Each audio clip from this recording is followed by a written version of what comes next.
Muy buenas noches, queridos amigos. Soy Guadalupe Divina en Divina Radio, la voz del ángel. Esta noche muy contenta de tener a la doctora Roxana Villarreal después de un programa sensacional con la señora Marta Selene Arroyo en La Luna y yo. Pues ahora llega aquí con nosotros la doctora Roxana Villarreal, médico, psiquiatra y padopsiquiatra, con el tema la vida después del trauma. Este es un tema muy interesante que seguramente muchos habrán vivido en carne propia, pues a lo mejor personalmente o respecto a algún familiar, porque resulta a veces que llegamos a tener cambios en la vida de salud y en muchos sentidos que nos cambian totalmente el panorama. Y bueno, ¿qué pasa después de todo esto? Y para eso está esta noche la doctora Roxana Villarreal para hablarnos de este tema que es muy interesante. Buenas noches, doctora Roxana, ¿cómo está usted? Muy bien, Lupita, buenas noches, ¿cómo estás? Pues muy bien. ¡Feliz año! Feliz año, doctora Roxana, es un gusto tenerla por primera vez en el 2012 aquí en Divina Radio. La verdad, un placer seguir contando con su apoyo. Al contrario, el placer es mío y también, bueno, desearles un excelente año a todos los radioescuchas que siempre nos siguen. Claro que sí, pues un saludo para todos y bueno, este tema creo que es bastante interesante, doctora. Cómo cambia la vida de las personas después de un trauma. Así es un tema bastante interesante y creo que bastante importante para compartir con toda la gente que nos escucha, ¿no? Pues a mí me encantaría que nos diera una introducción sobre el tema para que la gente se ubique de qué es de lo que vamos a platicar esta noche. Por supuesto, Guadalupe, mira, para comentar de entrada el tema, te diría que el trauma psíquico está presente en muchos momentos de la vida actual, ya sea por desastres producidos por las fuerzas naturales, o bien ocasionados por el hombre como producto de la agresión y la destructividad humana, tal y como lo podemos comprobar, obviamente por medio de la información que transmiten justo en los medios de comunicación masiva, que está plagada de noticias catastróficas como las guerras, los actos terroristas, los huracanes, los terremotos, los incendios, los secuestros, asaltos, violaciones, en fin, mil cosas, ¿no? Ahora, lo cierto es que el espectro del trauma es muy amplio, Guadalupe, y está presente en muchos ámbitos y circunstancias de la vida. Cabe destacar que en los últimos tiempos el mundo y nuestro país se han visto sacudidos por tipos varios de contingencias, como sabemos, los tsunamis, las guerras, los constantes ataques suicidas, los huracanes, los actos de violencia interpersonal, vaya, son solo unos ejemplos de la problemática mencionada.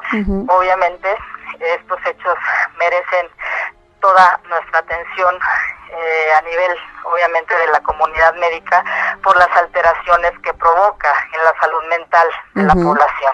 Y es por ello, justamente, que el tema que abordaremos la noche de hoy, la vida después del trauma, se irá comentando con la finalidad de concientizar y sobre todo de sensibilizar en la medida de lo posible a todos nuestros radioescuchas. Bien, doctora, pues muchas gracias por esa introducción. Creo que es muy interesante lo que usted está comenzando. Esto me lleva a la primera pregunta de la noche. ¿Qué es la ansiedad, doctora? ¿Qué es la ansiedad? Bueno, para dar inicio para responder a esa pregunta, yo te diría simplemente, Guadalupe, que la ansiedad la podríamos definir como aquella sensación de aprensión, de tensión o de inquietud que surgen de anticipar un peligro desconocido o no discernible. Su origen es primordialmente intrapsíquico y puede considerarse patológica cuando existe en cantidad tal que interfiere con la efectividad de la vida diaria, con el logro de las metas o las satisfacciones deseadas o con una comodidad emocional razonable. Me costó un poquito de, grosso modo, lo que es la definición de la ansiedad. Me costó un poquito de trabajo comprenderlo muy bien, doctora. Se me hizo un poquito técnica esa definición y y yo en realidad no me quedé con el concepto como tal. Perdón porque soy un poquito más lenta de entendimiento. Ok, nada más resumiendo de una forma todavía mucho más sencilla para que me entiendas tú y obviamente la gente que nos escucha, es aquella sensación de aprehensión, de tensión o de inquietud que surge en cualquier ser humano ante un peligro desconocido o que no en un momento dado no es justificable. Ajá. Okay. Es esa situación emocional que se percibe ante un temor aparentemente desconocido o que no es justificable. Eso sería prácticamente la ansiedad. Okay. Y si nos referimos a un trastorno de ansiedad, ¿cómo sería este? Bueno, aquí habría nada más que complementar un poquito el concepto, dado que bueno, ya es un concepto un poquito más complejo, porque bueno, un trastorno de ansiedad, Lupita, como tal, simple y sencillamente, es una enfermedad caracterizada por tener como síntoma principal a la ansiedad o al miedo tan intenso, desproporcionado o tan constante que afecta la vida de la persona, dificultándole o incapacitándole para trabajar, para estudiar o para simplemente convivir con su familia o en la sociedad. Eso es simple y sencillamente es un trastorno de ansiedad. Ok, doctora. ¿Y cómo afecta al ser humano tener un trastorno de ansiedad? Bueno, mira, la respuesta aquí es de alguna forma un tanto pues relativamente sencilla. ¿Cómo afecta un trastorno de ansiedad a un ser humano? Bueno, mira, te diré sencillamente lo siguiente, que además de presentarse síntomas físicos que pueden ser muy molestos y que producen incertidumbre, la ansiedad afecta la forma en que se procesan, fíjate, los pensamientos, la percepción y el aprendizaje de la persona que lo está presentando. También la ansiedad puede generar en la persona cierta tendencia a la confusión y a distorsiones, no solo en cuanto al tiempo y al espacio, sino también respecto a la gente y al sentido de los diferentes sucesos que está viviendo. Ahora, esto también puede interferir en la concentración, en la memoria y por lo tanto en el aprendizaje. De ahí pues los efectos nocivos en el desempeño escolar o en el trabajo que se pueden llegar a ser muy evidentemente manifiestos en una persona que tiene francamente un trastorno de ansiedad. Eso sí más o menos quedó claro. Sí, lo comprendemos. Yo no sé si la gente que está escuchándonos en Divina Radio, La Voz del Ángel, tenga preguntas, si me las quieran hacer llegar a mi muro de Facebook, que está cerrado y exclusivamente pueden escribir sobre el anuncio donde aparece la doctora Roxana con el anuncio del programa, porque a veces se nos perdían los mensajes, doctora, y tuvimos que cerrarlo para tener un seguimiento y poder tener realmente una plática, como si fuera un chat, en donde todos estamos participando porque se nos estaban perdiendo los comentarios. Esa es solo... Sí, de hecho ayer fue un caos también, toda esta red social ha habido una serie de fallas y movimientos que generan confusión y vaya, generan un caos para generan la gente, una ¿no? ansiedad. Exactamente, tú lo has dicho muy bien. Doctora, ¿con qué frecuencia se dan los trastornos de ansiedad? Frecuencia, Guadalupe, mira, te diría que obviamente, bueno, por ejemplo, los trastornos depresivos y los trastornos de ansiedad son los problemas que más frecuentemente afectan la salud mental de las personas en todo el mundo, Guadalupe. Los trastornos de ansiedad en particular son mucho más frecuentemente vistos o manifiestos en el género femenino, ya que aproximadamente 30 de cada 100 de las mujeres presentan este tipo de trastornos a lo largo de su vida, mientras que 19 de cada 100 hombres llegan a presentarlo en algún momento de su vida. Ahora, la frecuencia en nuestro país, Guadalupe, de los trastornos de ansiedad como tal, es aproximadamente de un 14.3% de la población que en un momento dado puede llegar a tener algún problema de este tipo, padece algún problema de este tipo, ¿no? Uh-huh. Ahora le preguntaría, doctora, ¿cuáles son estos factores que provocan la aparición de estos trastornos?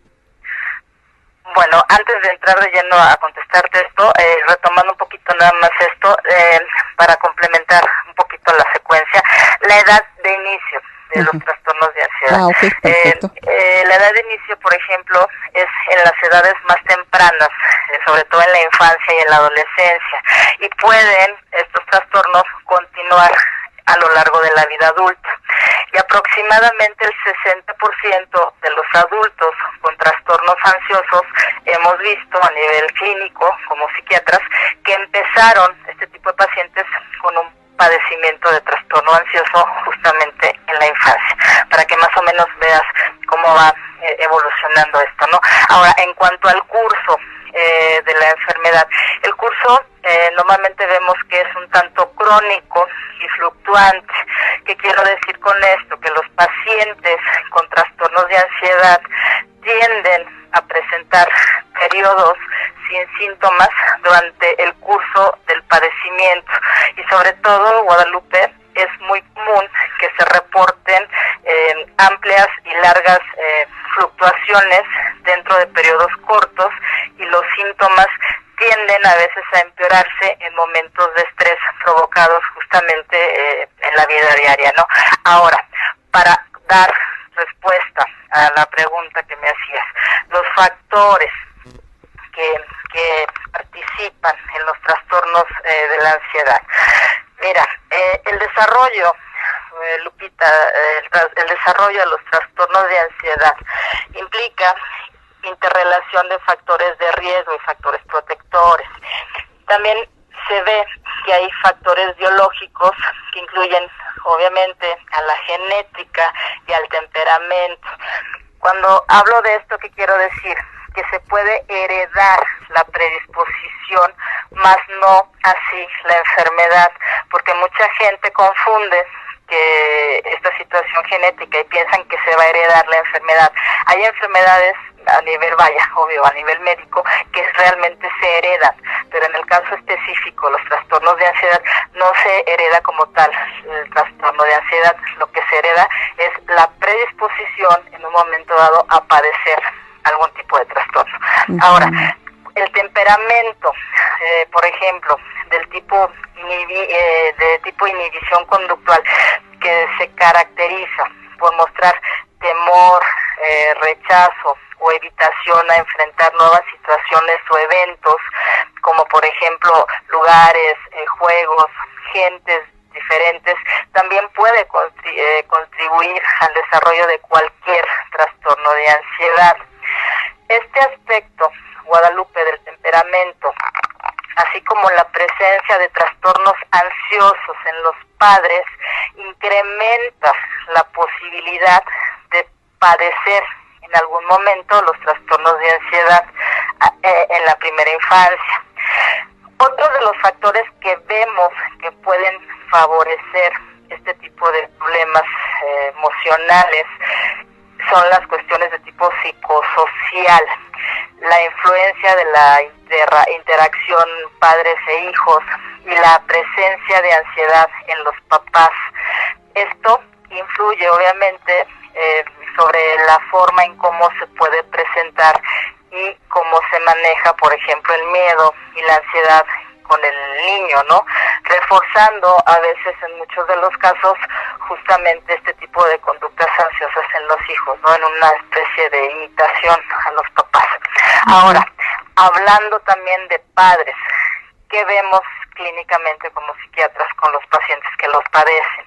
Que esos padres sobreprotectores, esos padres controladores, o esos padres demasiado críticos con los hijos, que pueden limitar en un momento el desarrollo de la autonomía de estos niños, pueden también contribuir gravemente al desarrollo de trastornos ansiosos en niños, sobre todo con un temperamento vulnerable. Como puedes ver, Lupita, no es solamente un factor, son varios, y obviamente, bueno, hay que ver cuál de todos es el origen en ese sentido de algún paciente que llegue a presentarlo, ¿no?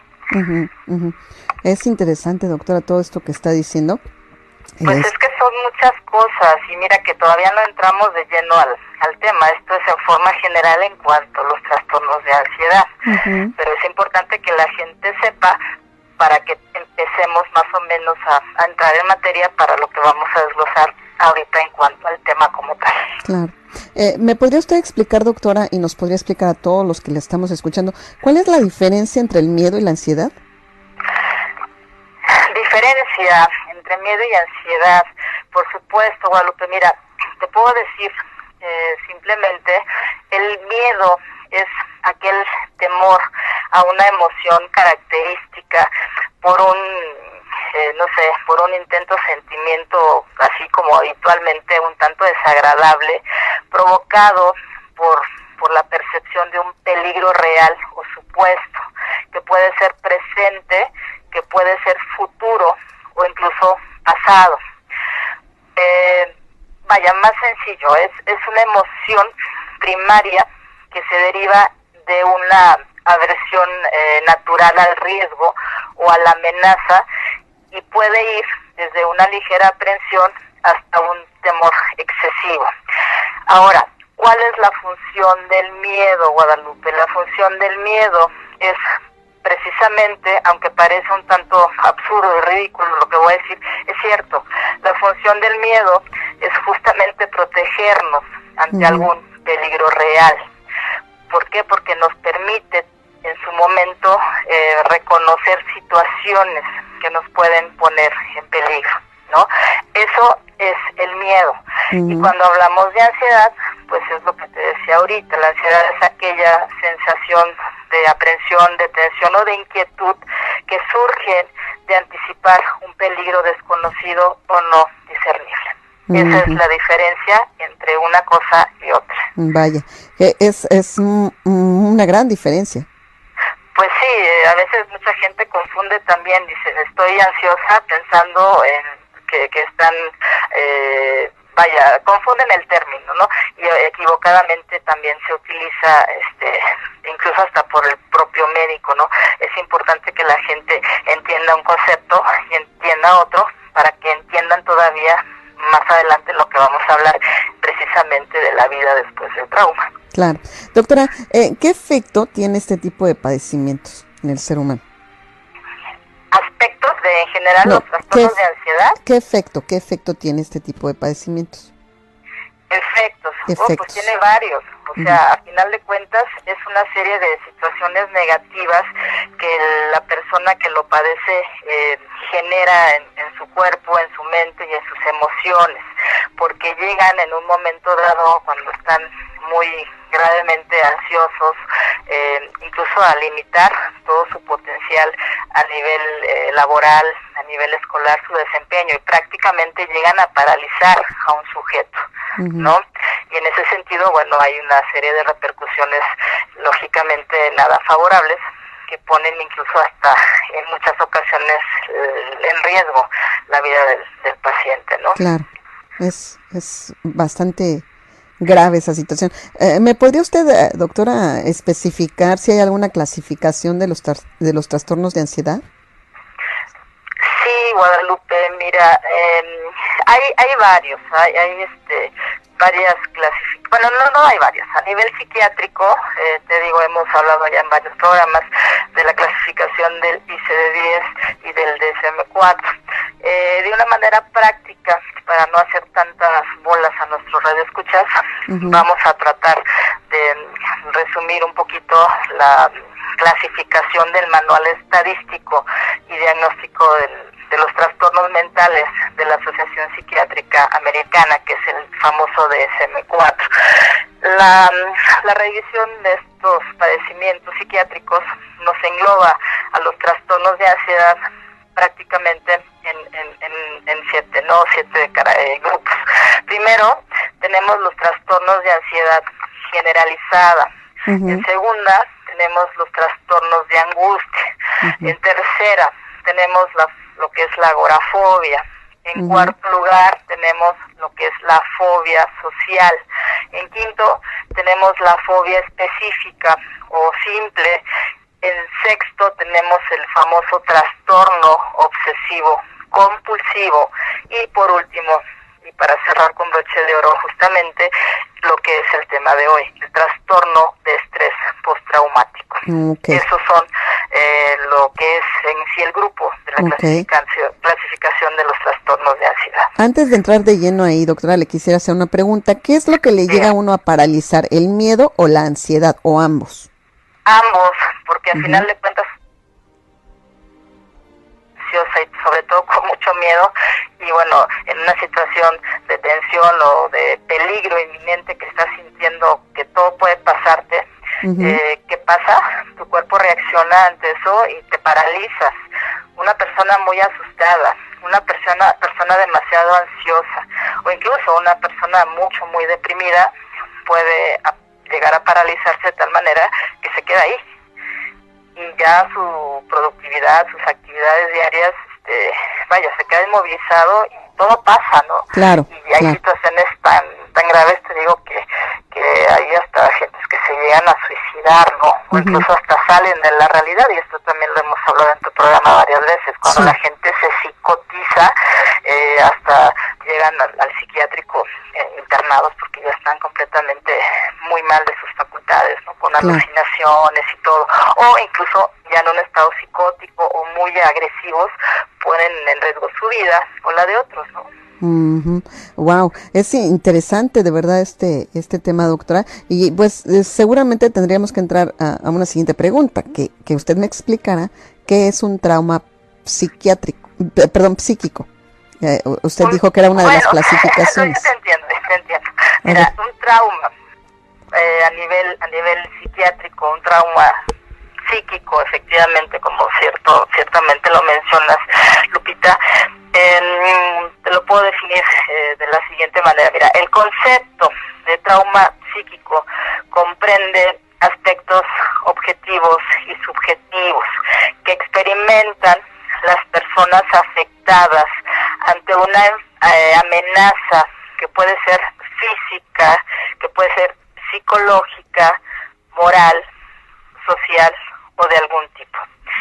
Es un evento altamente amenazante para la integridad física o psicológica del sujeto, o incluso de personas a las que se encuentra ligada esta persona afectivamente hablando. Esa es simple y sencillamente la definición de lo que es un trauma psíquico. Okay. ¿Y qué sería entonces, doctora, un trastorno de estrés postraumático? Un trastorno de estrés postraumático. Mira, es obviamente, como ya te lo dije ahorita, un trastorno de ansiedad, ¿ok?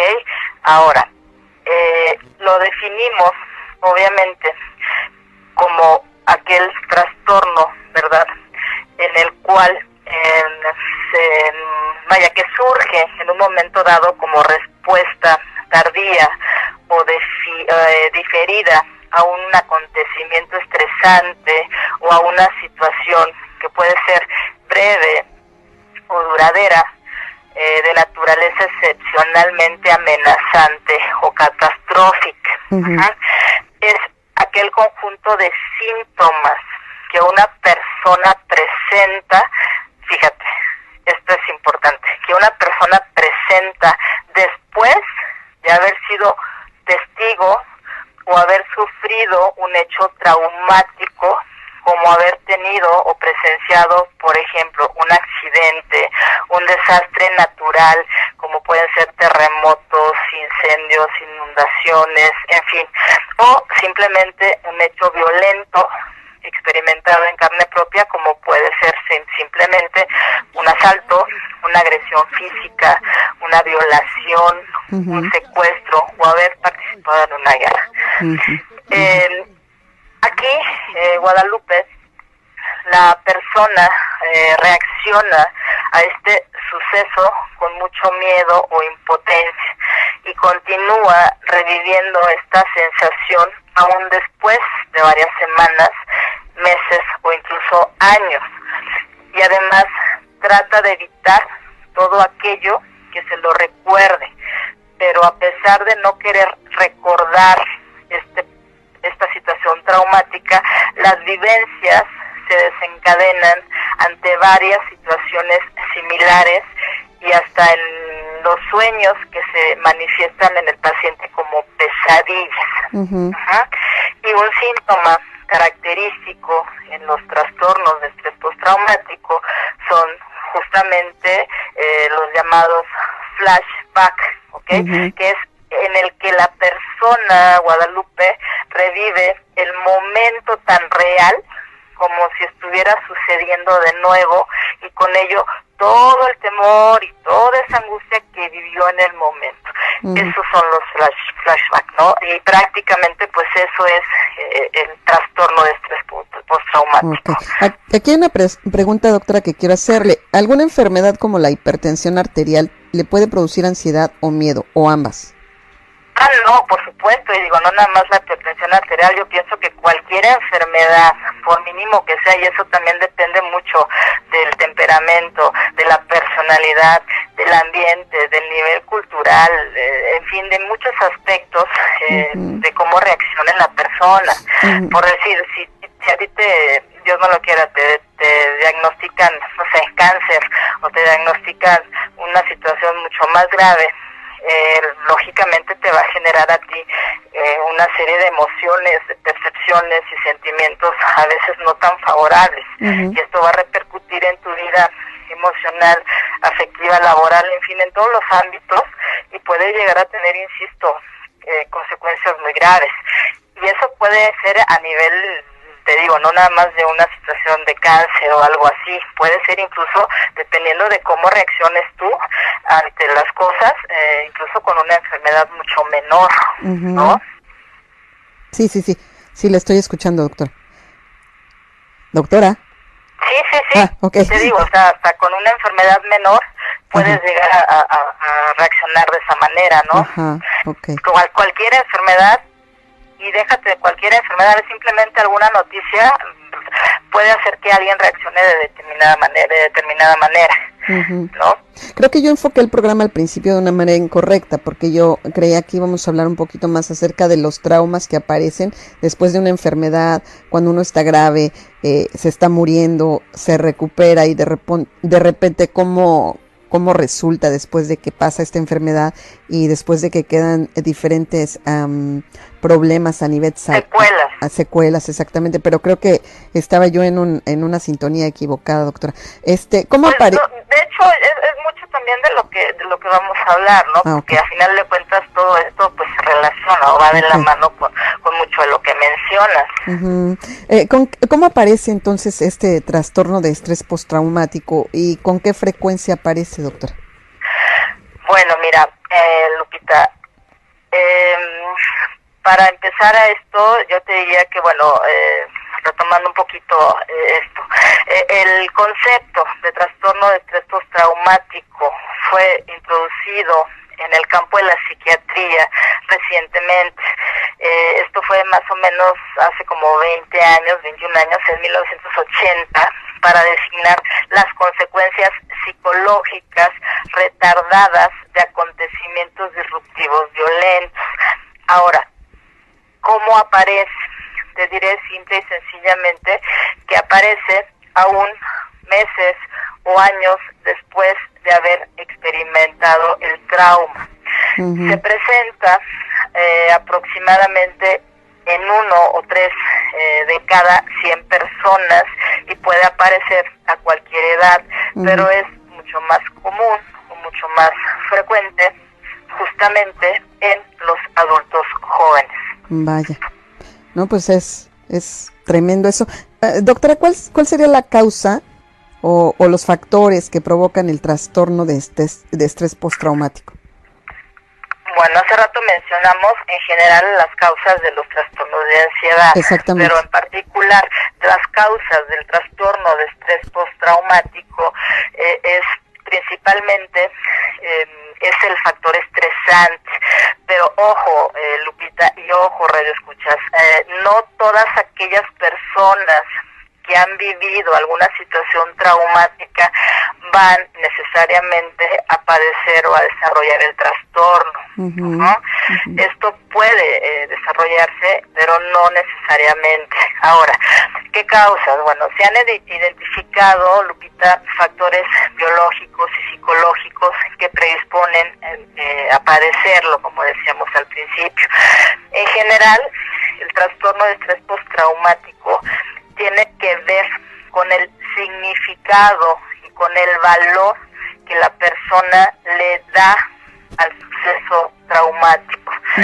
Los factores asociados a mayor vulnerabilidad para llegar a padecer un trastorno en particular de estrés postraumático, ¿cuáles son? Primero, obvio, ¿no? El haber tenido un trauma previo o incluso durante la infancia, ¿no? Otro, no haber tenido un sistema de apoyo adecuado. Otro es el haber tenido cambios estresantes o familiares con trastornos de ansiedad, como en este sentido lo mencionábamos hace rato, la vulnerabilidad genética, ¿no?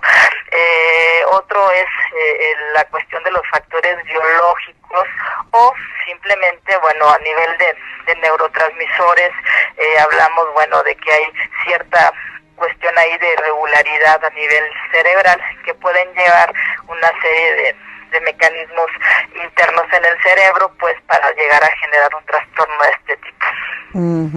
Bien, doctora. Aquí quisiera hacerle una pregunta que para mí es interesante, sin que tengamos la secuencia que estábamos teniendo, pero bueno, ahorita regresamos a la secuencia de las preguntas que le estoy haciendo. Pero aquí me mandan un mensaje, dice, me operaron de columna después de un accidente.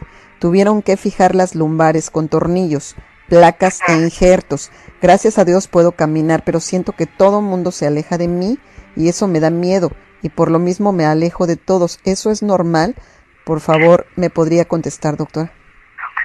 Es normal hasta cierto punto, pero hay que ver también más o menos en qué medida o hasta qué puede ir significando para esta persona el suceso traumático. Ya simplemente, Lupita, el haber estado internado en un hospital por varios días, desde ahí puede ser una cuestión traumática para mucha gente. De hecho, yo trabajo y tengo la fortuna de trabajar en un hospital general en las tardes y este tipo de trastornos también lo vemos muy frecuentemente. Lo que es esto y las cuestiones de adaptación, las cuestiones depresivas secundarias a toda esta serie de cuestiones estresantes, en los pacientes genera mucho malestar emocional, ¿no? Y constantemente me piden de hecho hoy justamente, sí, todavía hoy tuve 2 interconsultas en cirugía general precisamente por pacientes que están más o menos en similares como la del caso que estás mencionando, ¿no? Depende mucho de la sintomatología que presente y sobre todo de lo que signifique para él esa situación que puede ser objetiva y subjetiva, por eso es la serie de cuestiones que vemos como psiquiatras, ¿no? Claro, sí, doctor. Bueno, yo regresaría entonces a la pregunta siguiente. ¿Cuál es la causa o los factores? Eso ya se lo pregunté, doctora. ¿Cuáles son las causas? Sí, perdón. Estoy un poco desconcentrada, perdón, sí. ¿Cómo podemos saber si se está cursando con un trastorno de este tipo? Bueno, primero, pues vaya, el paciente tiene que ser honesto consigo mismo y tratar de contestarse primero, bueno, si ha vivido o ha sido testigo de un suceso extremadamente traumático, como un accidente, una catástrofe, un asalto, violación, secuestro y todo lo que habíamos dicho ahorita. En segunda, si ha revivido ese suceso de manera angustiante, por ejemplo en sueños, en pesadillas o en imágenes que constantemente le llegan a su cerebro, ¿no? Que esté constantemente volviendo a revivirlo indirectamente, ¿no? Si señala, por ejemplo, si en el último mes le ha pasado, por ejemplo, el hecho de estar constantemente evadiendo pensar en ese tipo de suceso que le generó trauma. Si ha tenido, por ejemplo, dificultad para recordar ese suceso.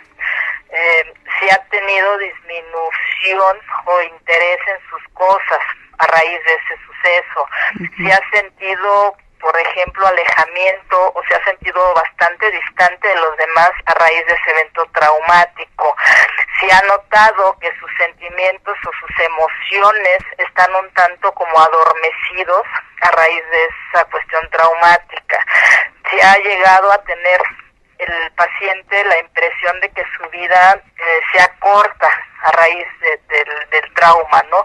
También que trate de ser honesto, contestando, por ejemplo, si ha tenido problemas para dormir a raíz del evento, si ha estado irritable a raíz del trauma, si ha estado con mucha dificultad para concentrarse en lo que tiene que concentrarse, si ha estado muy inquieto, si ha estado muy nervioso a raíz de esto, y sobre todo si a raíz de esto también precisamente ha estado como muy sobresaltado, ¿no? Ajá. Está demasiado ansioso y cualquier cosa lo pone, que se sobresalta fácilmente, ¿no? Si esto, de alguna forma, la mayoría de este tipo de cosas que mencioné ahorita, él presenta, obviamente, pues desde ahí ya estamos dándonos cuenta que ya estamos hablando de alguien que presenta el trastorno. Y cuando se es honesto con él, pues tiene que acudir con el psiquiatra, que sería en ese sentido el médico más adecuado para darle la atención correspondiente. Aquí me mandan una pregunta, doctora, y dice, ¿puede ser una agresión sexual vía cibernética la que te desencadene una crisis de ansiedad y miedo? A ver, si el acosador es un depravado sexual vía cibernética, ¿qué, perdón? Dice, ¿puede ser una agresión sexual vía cibernética la que te desencadena una crisis de ansiedad y miedo? Sí, por supuesto, puede llegar a generarte. También, insisto, depende mucho de cómo lo perciba la persona, ¿no? Okay. Sí, puede llegarte a generar. Pues ahí está, Araceli, la respuesta de la doctora Roxana, porque nos estaba haciendo esa pregunta, ella, ahí en el muro de Facebook. Entonces, bueno, ya la contestó. Doctora, ¿cuáles son las manifestaciones comunes o los síntomas clave de este trastorno? ¿Cómo nos podemos dar cuenta que está sucediendo? Mira, en forma práctica, te puedo decir que los síntomas claves del trastorno de estrés postraumático, Lupita, son, primero, esa sensación de reexperimentación del evento traumático, esos recuerdos intrusivos, esos flashbacks a los que ¿Perdón? Pesadillas. Doctora, se cortó un poquito, ¿nos podría repetir porque se cortó un poquito su comunicación? Sí, perdón, que esos síntomas claves del trastorno de estrés postraumático son, a grosso modo, esa reexperimentación del evento traumático, aquellos recuerdos un tanto intrusivos que llegan a tu mente, esos flashbacks de los que hablábamos hace rato, esas pesadillas constantemente que está uno teniendo en las noches, esas respuestas físicas y emocionales exageradas a estímulos que van relacionados con el trauma, la evitación de actividades, de lugares, de pensamientos o incluso de conversaciones que van directamente relacionadas con el trauma. Y también algo característico es que hay una especie de hiperactividad en los pacientes, ¿no? Hay alteraciones del sueño. ¿Por qué? Porque la gente que ha presentado estrés postraumático pueden tener mucha dificultad para concentrar el sueño, tienen insomnio, hay gentes que duermen en exceso, hay gentes que si se despiertan es difícil que vuelvan a dormirse, o de plano no duermen absolutamente nada. Y si no duermen nada, ¿cómo amanecen? Amanecen irritables, poco tolerantes, agresivos, que puede ser una agresividad que presenten desde verbal, física o de muchas maneras con quien esté ahí.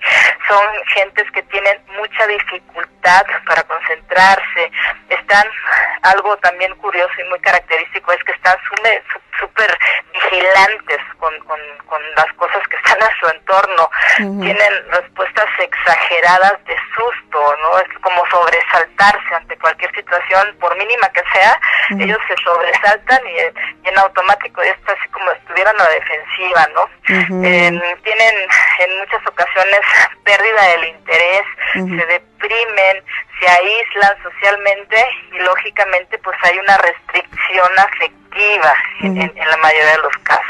Esos serían los síntomas prácticamente claves del trastorno.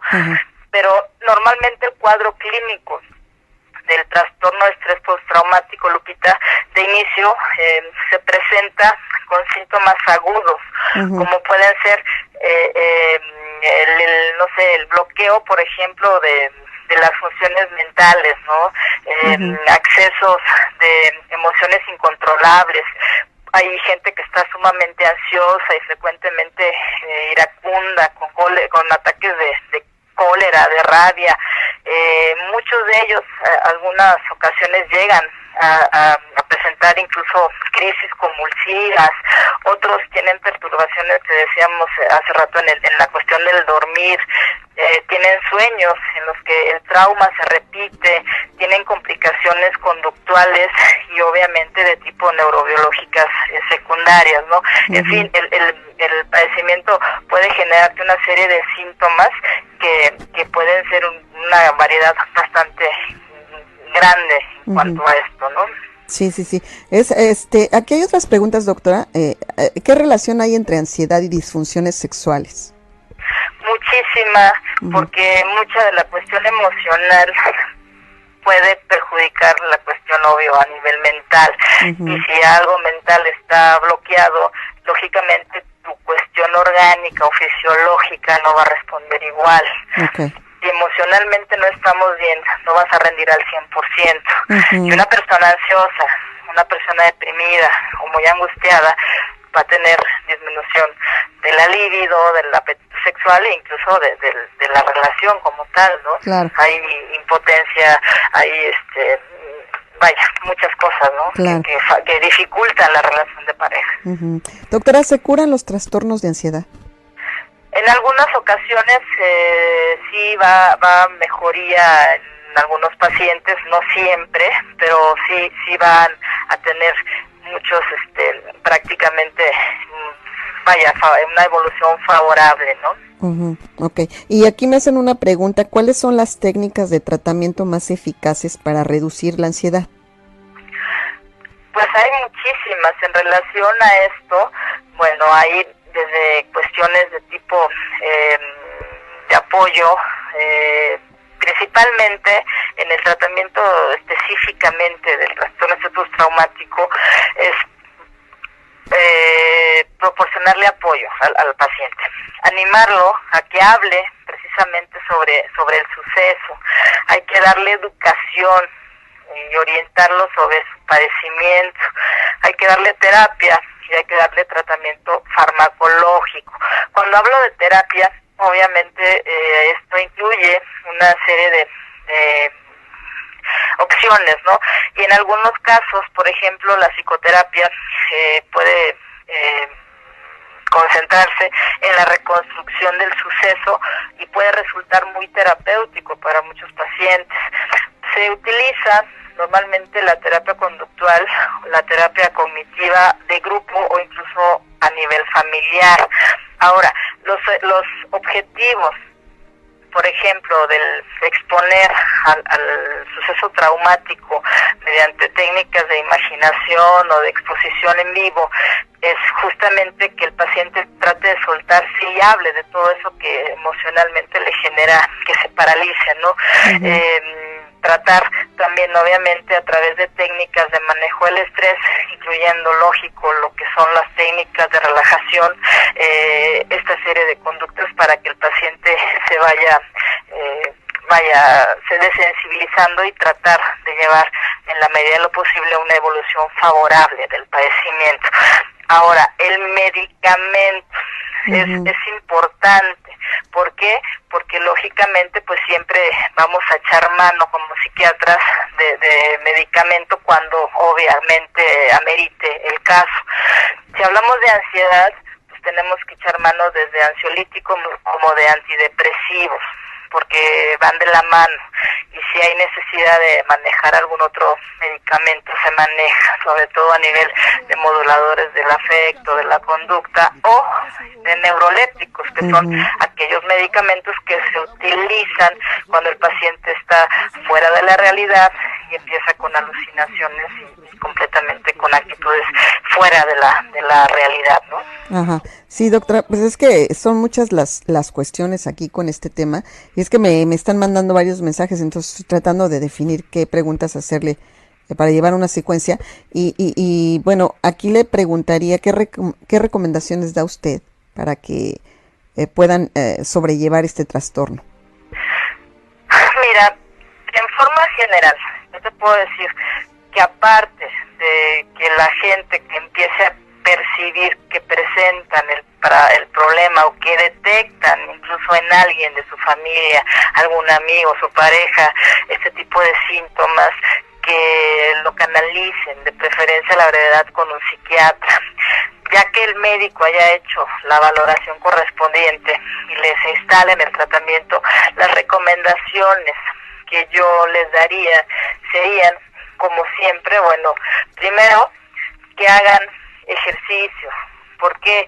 Porque bueno, el ejercicio adecuado, Guadalupe, los va a ayudar siempre, primero, a tonificar sus músculos, evitando obviamente la rigidez, como el exceso, por ejemplo, de activación en el sistema nervioso, ¿no?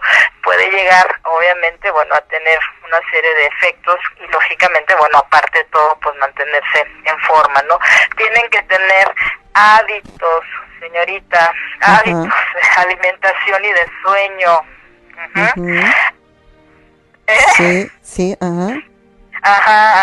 Bueno, alimentación y de sueño, porque si no hay esto, pues ahí también empieza una cuestión de irregularidad en tu organismo. Por eso es importante llevar un parámetro lo más apegado posible en forma diaria, de dormir bien, de alimentarse sanamente, con una dieta equilibrada, balanceada y que contenga obviamente los nutrientes suficientes para poder seguir produciendo todo lo que uno puede generar en su actividad, ¿no? Otra cosa importante como recomendación, que planifiquen sus actividades. ¿Por qué? Porque a veces estamos inmersos en una situación social tan caótica, de locura, que no tenemos tiempo de nada, y a veces el estar apurados o estresados, también desde ahí ya vas a empezar mal, porque estás estresado, angustiado, y desde ahí también te puede generar situaciones altamente detonantes que te favorezcan un trastorno de ansiedad. Y de ahí empiezan cuestiones más graves, como una cuestión más grave, como lo que te decía del trauma, ¿no? Si tienen oportunidad también, que se relajen, que tengan tiempo en su vida de locura que llevan diario, que se den tiempo para ellos mismos, estar a solas con ellos 5, 10, 15 minutos, que se relajen, que respiren, que hablen con ellos mismos internamente, pues, y que traten de estar lo más en paz posibles, porque eso les va a ayudar muchísimo a programarse mejor, a ventilar más sus pulmones, visualizarse mejor y estar mucho más relajados en todos los aspectos.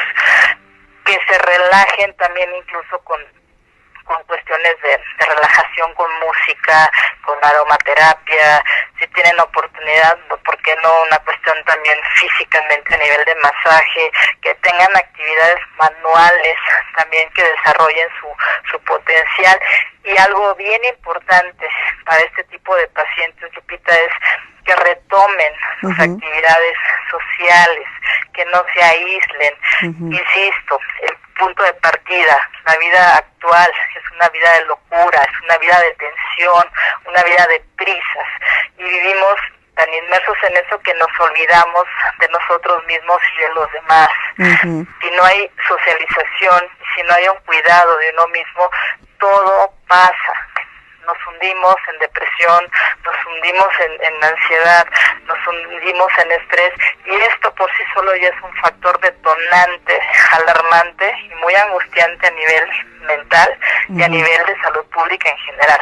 Claro. Por eso es importante que por lo menos tomen en consideración esto, porque no nada más es a nivel de ansiedad, creo que esto lo podemos aplicar simplemente sin tener ninguna enfermedad, simplemente por salud mental, por salud emocional, pues, para doctora, tener una mejor calidad de vida en vida.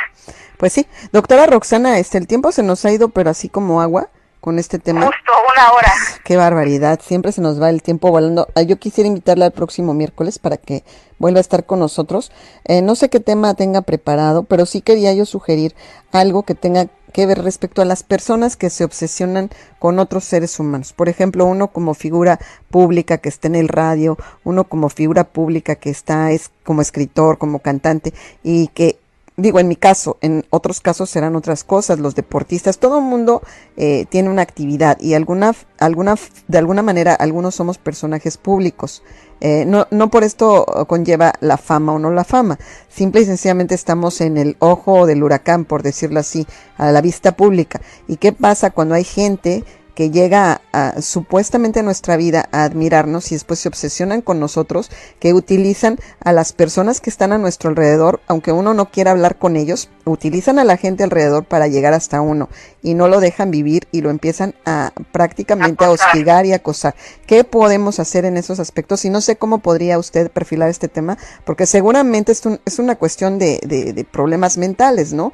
Entonces a mí me gustaría muchísimo... De la enajenación, ¿no? De la enajenación, de la cuestión de los fanáticos, ese tipo de cosas, ¿no? Exacto, pero ¿hasta qué punto es bueno o hasta qué punto es malo? ¿Cómo podemos superarlo? ¿Y qué tenemos que hacer las personas que nos llega a suceder como para poder sobrellevar la vida? Porque llega un momento en el que uno quisiera huir de todo y decir, ¿sabes qué? Ahí nos vemos, hasta la vista, baby, no quiero saber nada más de nada. Y eso, de alguna manera, como se convierte en un acoso, también causa esa ansiedad de la que usted hablaba. Entonces todo esto pues está como ligado a lo que usted está hablando esta noche y me gustaría mucho tratar este tema porque a mí me ha pasado, pero no soy la única persona que lo sufre. De alguna manera muchos lo sufrimos, siendo o no figuras públicas. De hecho yo también lo he sido, ¿cómo te diré? Lo he padecido, experimentado, ¿no? Sí. Hay gentes que se obsesionan, se pegan. No. Perdón, se obsesionan tanto con alguien y no necesariamente porque es una figura pública o famosa, a veces simplemente por algo te siguen, ¿no? Y en esa cuestión de seguirte, de admirarte, llegan a un extremo que te cansan, te hartan y te están hostigando todo el tiempo. Digo, yo no soy famosa, no soy reconocida, pero al final de cuentas tengo mi labor en ese sentido y mucha gente genera cierta dependencia conmigo en particular como psiquiatra. Claro. Pero hay casos que obviamente ya rayan mucho más allá de la cuestión mental, ¿no? O sea, ya desde que están un tanto obsesionados, más no tanto como médicos, sino más el tipo perverso, pues ya desde ahí, ojo, ¿no? Porque ya una gente así, fuera completamente de la realidad, puede generarte un riesgo bastante grave para ti o para la gente que te rodea, ¿no? Pues más que nada es eso, porque sobre todo ahora con las redes sociales se ha desatado muchísimo esta problemática y pues creo que sería interesante para muchos, incluyéndome a mí en lo personal, tratar este tema, si me permite, por una cuestión particular y por una cuestión que también he sabido de mucha gente que le sucede lo mismo.